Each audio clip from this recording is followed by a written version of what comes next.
Bonjour et bienvenue au réveil pédagogique Freeform Friday, le jour où je peux parler de n'importe quoi et n'importe comment parce que ça me tente puis j'ai pas de format particulier. Café. Alors, je parlais avec une de mes collègues que je ne vois pas régulièrement d'ailleurs parce que l'école est structurée en deux différentes zones. Il y a une zone pour les élèves du premier cycle, donc secondaire 1 et secondaire 2. Tous les profs de secondaire 3, 4, 5 sont dans une autre zone, si on pourrait dire. Donc, il est possible que je ne vois pas certains profs du tout. Je ne veux pas dire que c'est triste ou c'est plate. Non, c'est la réalité. C'est la réalité. Si tu as uniquement des élèves de premier secondaire, pourquoi est-ce que tu viendrais visiter le département du deuxième cycle? On a des réunions de département, des réunions du département au grand complet, mais c'est pas souvent, c'est pas fréquent. Donc, il y a certains profs que je vois plus ou moins régulièrement. Et je jasais avec elle et je lui disais que c'est la première semaine depuis début mars, donc depuis la relâche, où j'ai eu une semaine pleine, c'est-à-dire 5 jours. 5 jours. En revenant de la relâche, j'avais le Comic-Con de l'école, Projet Passion Pop, et c'était la seule semaine pleine du mois de mars. La semaine suivante, j'étais libérée pour une réunion de comité.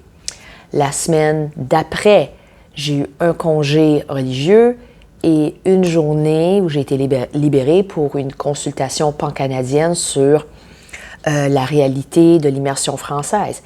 La semaine suivante, j'avais le mois de mars peut paraître parfois long. Mais pour moi, c'était un mois qui a défilé à toute allure. Je ne l'ai pas vu passer. Je ne l'ai pas vu passer parce que la semaine passée, c'était le 31 mars et le mois d'avril commençait et on avait le congrès. Et ça, c'était agréable. Mais puis là, cette semaine, j'étais à l'école du lundi au vendredi. Je n'ai pas manqué une journée. La semaine prochaine, ça va être différent. La semaine prochaine, bon, c'est le congé de Pâques. Donc, j'ai une journée de libération pour une autre rencontre de comité. Donc, je suis à l'école seulement 3 jours. Et la semaine d'après, il y a les élections fédérales. Et je suis libérée le 29 pour un événement scolaire, mais je suis impliquée différemment. Je ne suis pas dans l'événement pour représenter l'école ou pour accompagner les élèves. Je suis là en tant qu'organisatrice. Je ne suis pas encore certaine quel rôle je vais jouer, mais j'ai fait partie du comité organisateur.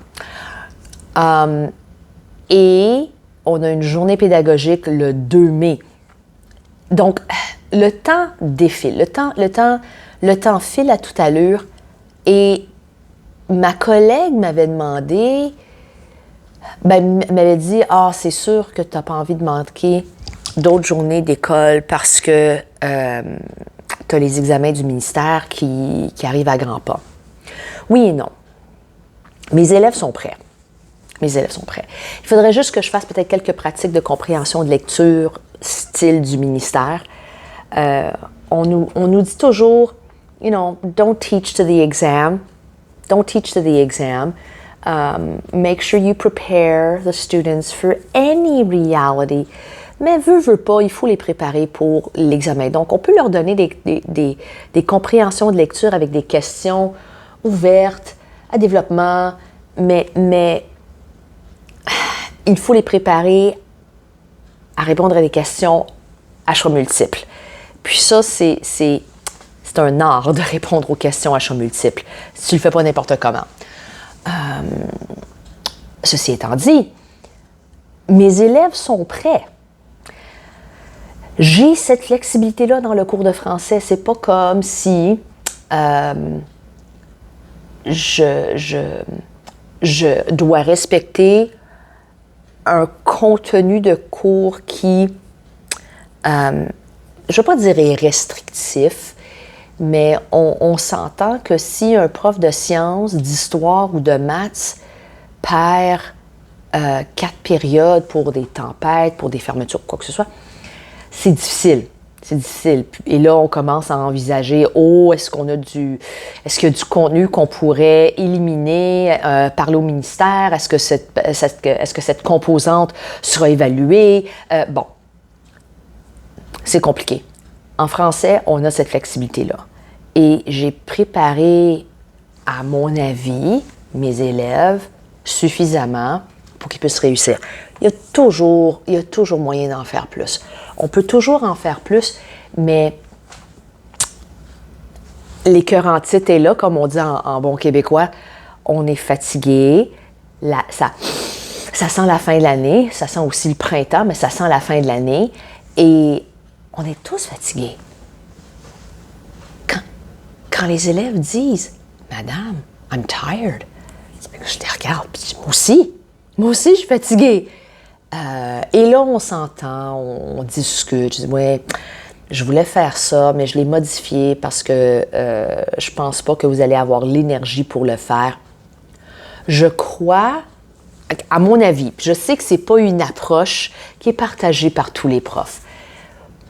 Si tu montres à l'élève que tu es humain, toi aussi, que tu n'es pas une machine, que toi aussi, tu peux avoir des moments un peu plus paresseux, des moments tristes, des moments de colère, et que tu peux t'en remettre. Je ne veux pas dire que c'est là où l'élève va avoir la motivation. Le fait que je puisse être fatiguée de temps à autre, c'est pas ça qui motive les élèves. C'est le fait qu'ils peuvent se reconnaître dans un adulte et comprendre comme c'est correct. Puis regarde, elle continue, elle est fatiguée, mais après un moment, elle se repose, elle reprend de plus belle. Ça, c'est la meilleure forme de motivation. Bien, peut-être pas la meilleure, mais c'est une très bonne forme de motivation. Parce que l'élève peut comprendre que c'est acceptable de se sentir fatigué, c'est acceptable d'avoir des moments difficiles, mais c'est aussi nécessaire, si on veut progresser, de mettre un peu d'effort et de continuer. Et je pense que c'est là où ma connexion avec les élèves, elle est différente peut-être des autres profs. C'est-à-dire, il y a une complicité, il y a une compréhension qui existe entre moi et les élèves, qui fait en sorte comme, OK, on est toutes fatiguées, on va faire 5 questions, puis ensuite on va arrêter. Puis les élèves l'apprécient, parce que je crois qu'il n'y a pas assez d'enseignants, peut-être pas dans ces cas, mais je parle globalement, qui acceptent cet élément-là. Et c'est tout le temps pousse. Et c'est important de pousser. Mais à un moment donné, there's only so much pushing that you can do until somebody cracks. And when that person cracks,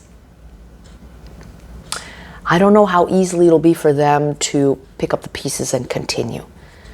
Because maybe it'll be that time when they crack and they stay cracked. And it'll be harder for them to recover.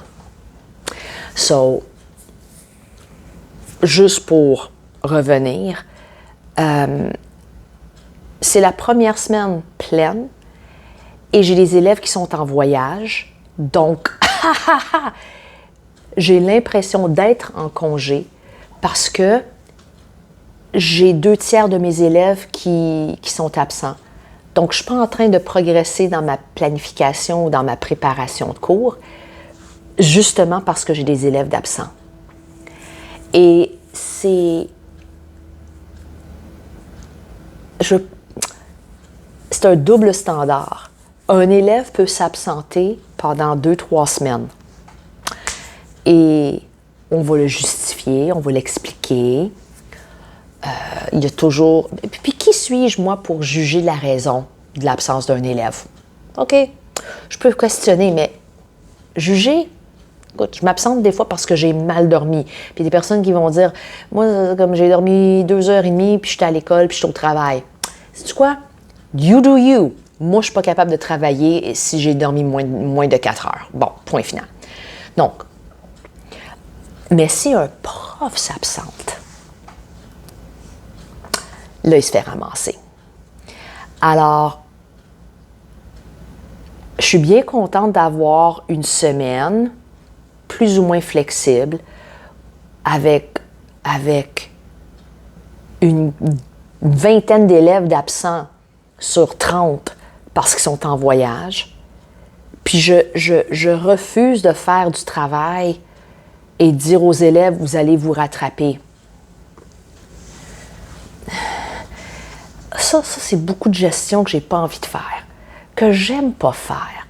C'est courir après les élèves. On a fait X, Y, Z. Pourquoi tu n'as pas fait le travail? Tu aurais dû travailler pendant... Non! C'est un voyage étudiant. Et j'ai participé à suffisamment de voyages étudiants pour savoir que le travail ne se fait pas. Le travail ne se fait pas. Puis ils vont le faire quand ils vont revenir à la maison, par-dessus tous les autres travaux. Je ne suis pas en train de minimiser l'importance du cours de français dans la perspective étudiante.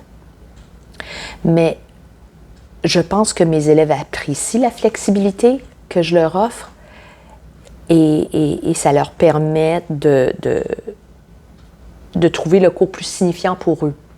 Parce qu'ils savent que c'est un cours, même si je manque un ou deux cours, je peux me rattraper parce que Madame la prof va me donner cette flexibilité-là, va me permettre d'ajuster, de m'ajuster au cours sans que ça affecte ma note.